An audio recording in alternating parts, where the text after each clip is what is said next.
Joining me now is Kristen Welker from NBC's Meet the Press. Kristen, good morning. Hi, Christy. Good morning to you. Kristen, former special prosecutor Nathan Wade was scheduled to sit down with you, but at the last minute, he canceled. 2 days ago, he resigned from prosecuting the 2020 election interference case since the judge said DA Fani Willis could stay on the case, but only if Wade left. Kristen, this is a case the nation is watching for obvious reasons. The former president was indicted in it. First, what reason did Wade give for canceling, and how do you think this high-profile case will affect his life and career moving forward?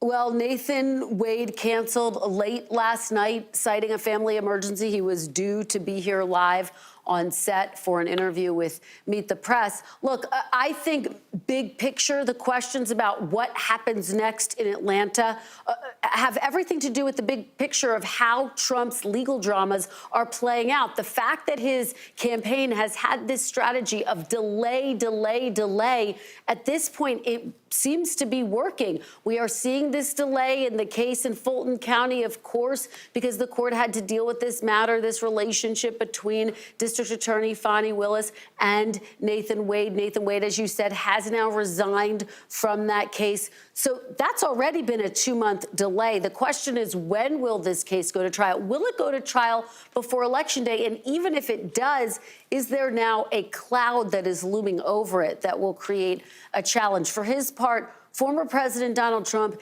is frankly campaigning off of these legal battles. He's trying to argue that these are all a part of a broader witch hunt. Of course, there's no evidence of that, but that's the type of language that energizes his base. It worked in the primary, but Christy, here's what I would say. How does this play out in a general election? How does this play with moderate and independent voters? I think that's the big question that we'll be watching for as we watch to see if any of these court cases actually go to trial before Election Day.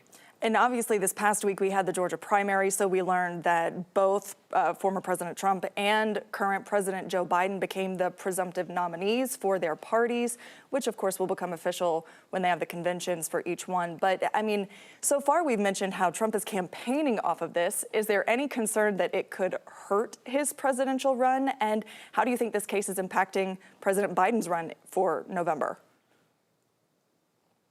Yeah, I mean, I think that's the question. Could these cases wind up backfiring in a general election? We know that in a primary race, they certainly helped him to energize his base. He would appear at a court hearing and then walk outside and talk to cameras and answer questions from reporters and kind of turn some of these court appearances into campaign events.